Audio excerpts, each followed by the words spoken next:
Hey friend, welcome back. Have you been trying to practice mindfulness and you're noticing that it feels kind of difficult or you're confused about it, or maybe you're not sure if you're actually doing it right? Well, this video is going to be perfect to clarify exactly what you need to know. In case you're new here, my name's Adrian and I'm your embodied mindfulness trainer. In today's video, we're going to talk about the top 5 mistakes that you might be committing in your mindfulness practice. All right, so reason number 5, maybe it's your posture. There's a probability that you are either keeping yourself too rigid or you're letting yourself be too loose. So when you sit in mindfulness practice, you want to make sure that your pelvis is making contact with your seat and you are balancing your spine right above your pelvis. You want to be seated in an upright position, but you don't want to be so rigid that you are holding a whole bunch of tension in your body. And after a while, it's really, really uncomfortable. So you want to be upright, but you want to be relaxed, right? But then you also don't want to be so relaxed that you are falling asleep or that you are leaning too much on the back of your chair. I would recommend that you sit on the floor, but maybe for some people that's not a possibility. So if you're sitting in a chair, that's perfectly fine. But I would recommend that you, instead of sitting all the way in the back of the chair, sit maybe in the middle of the seat of the chair so that your back is not making contact with the back of the chair. You're not using the back of the chair to support yourself, but rather you're balancing your upper body right above your pelvis. So the top of your head is right in between both of your shoulders, and your belly button is right underneath the top of your head, and everything else is balanced right on top of your pelvis. And at the bottom of your pelvis, in contact with your seat, you can feel the 2 sitting bones. Okay? So use that as a point of reference and balance yourself right there. You're sitting upright and alert, but you are relaxed. Now, this might be tricky to find that exact sweet spot, but feel free to just experiment with your posture as you're sitting. You don't have to be sitting completely still. Now, I know there are certain ways of practicing when sometimes it could be beneficial to intentionally try to be perfectly still and not move at all. There's benefit to it, but for people who are just starting to practice, I would say just let yourself be relaxed about it. Don't try and hold yourself completely still if you're not certain about what is the correct posture to be in as you're staying perfectly still. Once you become really aware of what's the best posture for you, and everyone's body is different. So once you find that right position of the pelvis and the position of your rib cage and getting your shoulders just right and getting your head and your neck, it's like, okay, where's the right way to be that is upright and alert, but relaxed and not rigid? That's going to look different for everyone. Once you find what that is for you, then maybe you can experiment with some of those practices where you stay completely still. But at first, let yourself do little micro movements. Maybe you're rocking your pelvis just gently forward and back, not so much that someone looking at you could tell that you're moving. Maybe you're making tiny micro movement. The point is, let yourself be loose enough to not hold any tension, but solid enough that you're not falling all over the place or falling asleep. It's the middle way. Mistake number 4, maybe you are fighting against your thoughts, and that's what's making you feel like it's a struggle, because it is. It's a struggle to fight against your thoughts. There's a misconception that in mindfulness practice, we need to completely clear our mind, and we need to make sure that no thoughts ever occur. Now, again, while there are some benefits to having a perfectly clear mind, and maybe even having the intention of resting in a space that is free of thought, that might be kind of advanced for some people who are just learning and just becoming comfortable with mindfulness practice. So I recommend that you don't try to manipulate your mind. Don't go into the practice wanting your mind to be different from how it is. The essence of mindfulness is non-judgmental awareness. It's loving awareness. It's unconditional love. Unconditional meaning there's no conditions. I don't need it to be like this or like that, right? You're not coming into the practice saying, I need my mind to be like this. And if it's not like this, then there's a problem. No, the exact opposite. We're coming in with complete acceptance. So once you found that nice posture, you're noticing that maybe thoughts are occurring to you. Instead of pushing the thoughts away, just notice that they're there. If you get pulled into a daydream or something like that, maybe you don't notice that it's happened, it kind of sneaks up on you. It's kind of subtle in that way. But once you notice that it's happening, once you notice that you've been distracted, then just come back to the object of your meditation. Maybe you're meditating on your breath, on the sensation of the breath at the nostril. Or maybe you're meditating on your inner sense of presence, the I am state. Wherever you are setting your attention, just bring your attention back. And when your attention gets pulled away into thoughts again, it's perfectly fine. Just bring your attention back. But there's no need to judge those thoughts as bad. There's no need to get mad at yourself. So, I got distracted again. There's so many distractions. There's so many thoughts. That's not a problem. Whenever the thoughts are there, don't push against them. When you have this subtle attitude of, I don't want this to be here, that is called aversion. Aversion, it's like hatred. It's like rejection. I'm rejecting this thing. I am averse to it. I am not liking this, trying to change it. In a sense, it's an attitude of manipulating your experience, trying to change your experience and make it other than what it is, when what we're actually intending to practice is being with the experience, not trying to change it, right?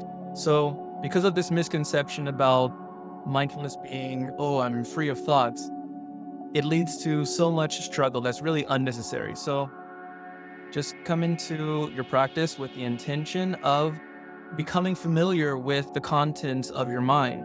Not that you're going to go and investigate and pay attention to all these thoughts and let them proliferate, but you're also not going to reject them, because that rejection is a disturbance that's unnecessary. Mistake number 3, following your spiritual insights. Okay? So maybe sometimes if you get into a groove as you're practicing your mindfulness, you found that nice posture, you got into a rhythm of just being with the breath. Maybe your awareness got pulled away by some thoughts, but you were successful in bringing it back again and again, and you kind of settled into a concentrated and relaxed state. Okay, your meditative state is there, and then maybe you start to receive a download. Maybe you start to have a vision of a beautiful future coming to you, or maybe you start to connect the dots regarding some kind of problems that were on your mind in the past.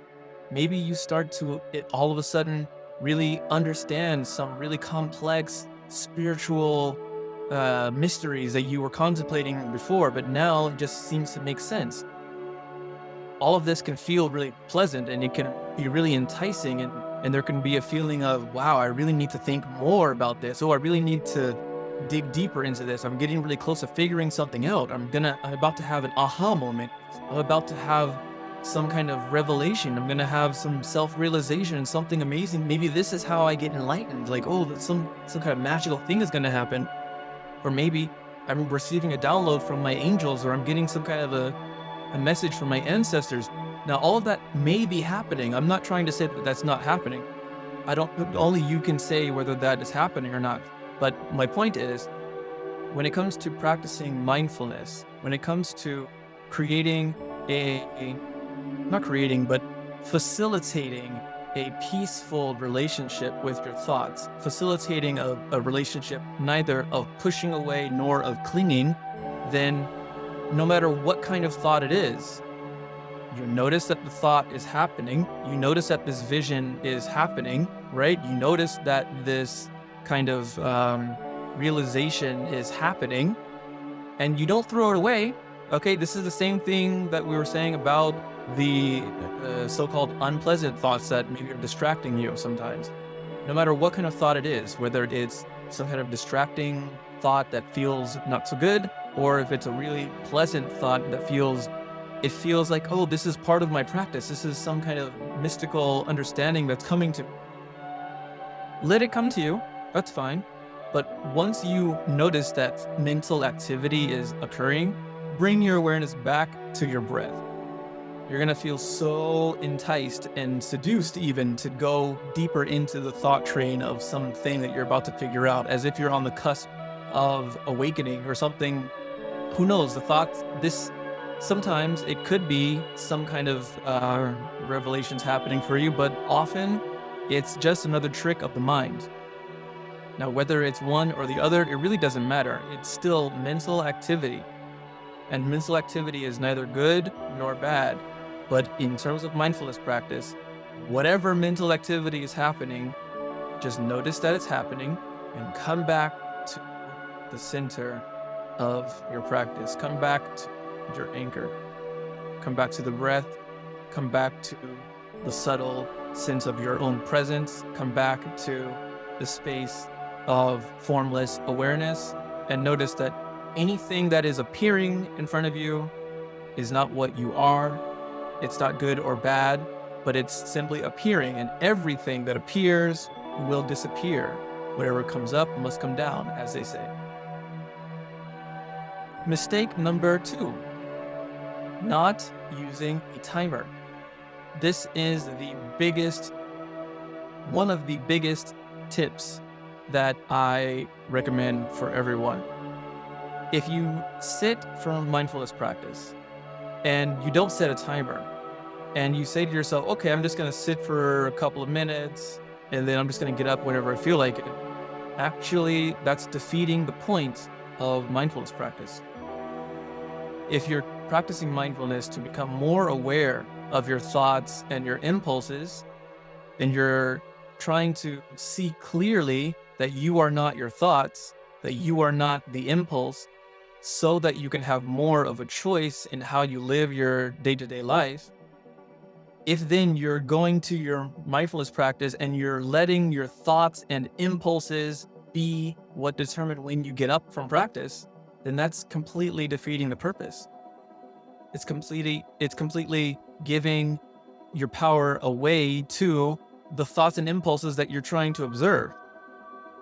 So instead of sitting and telling yourself, oh, I'll just sit for a while and then I'll get up whenever I feel like it, decide in your mind how long you want to sit. 5 minutes, 10 minutes, 15 minutes, half an hour, 2 hours, however long you're going to sit.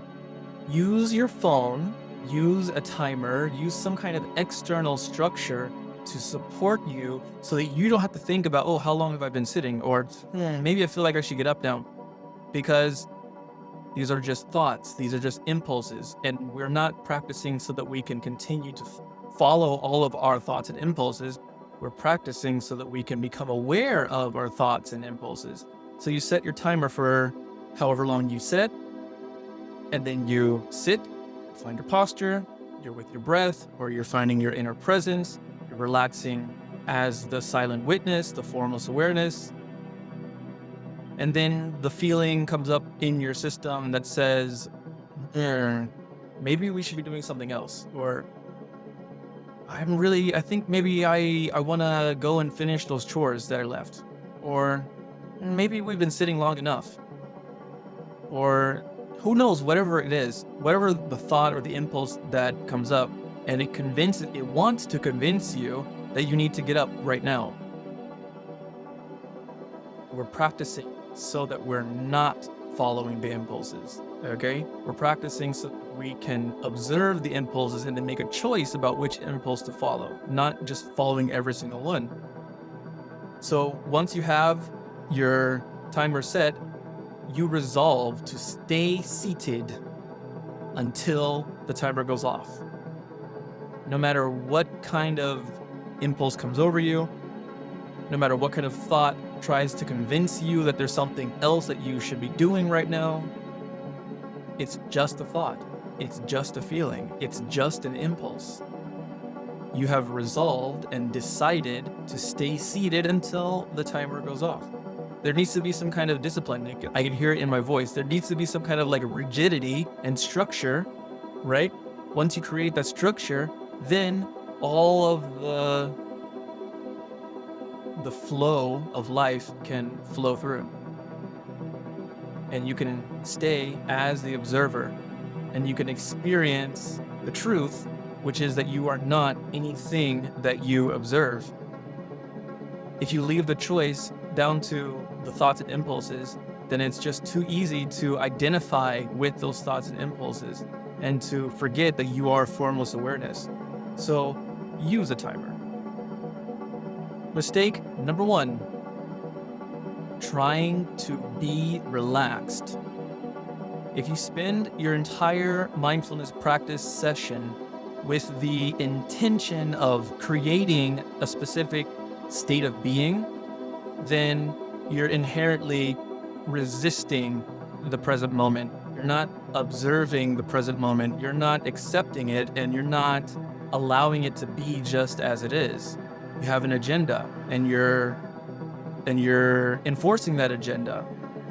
So even if your reason for practicing mindfulness is, for example, that you want to manage your anxiety, you often have anxiety, you feel it in your body very often, and you're wanting to have more of a sense of relaxation and peace in your life in general. So it makes sense that you would then think, well, that means I'm trying to create a relaxed state of mind while I'm practicing mindfulness. But actually, no. We don't want to do that. You don't want to get into the trap of trying to manipulate your experience. So whether you're trying to practice for anxiety management or for any other reason, when you sit down for your practice, you want to have an attitude of non-judgmental awareness, of openness and acceptance, not trying to manipulate your experience, not trying to push anything away from you, and also not trying to bring anything towards you and cling to it and try and build up something. So if you sit down and you feel peace and relaxation, that's fine. Let it be there. But don't get into the trap of trying to create more of it, okay? Notice that peace and relaxation is here. How do you experience peace and relaxation? Maybe you feel some warmth in your chest and it's kind of just growing. Or maybe you feel some tingles at the top of your head and they're just kind of like sprinkling all over your body and it feels very pleasant and relaxing, right? Whatever the experience is, however you experience that relaxation and that peace, just notice it and let it be there. But don't try to create more of it, right? This is kind of related to the misconception about mindfulness that convinces people that, oh, we need to try and get rid of all of our thoughts and we have to be sit, we have to be relaxed. We have to be, no, you don't have to be in with that. There is no have to be, there is no should be. There is only allowing this moment to be the way it is and observing it just as it is. So if you have a thought or belief that, well, if I'm feeling tense in my meditation, that means that I'm doing it wrong or something needs to be fixed, that thought is leading you astray. Don't believe that thought and don't follow it. Notice it as just a thought and come back to your center.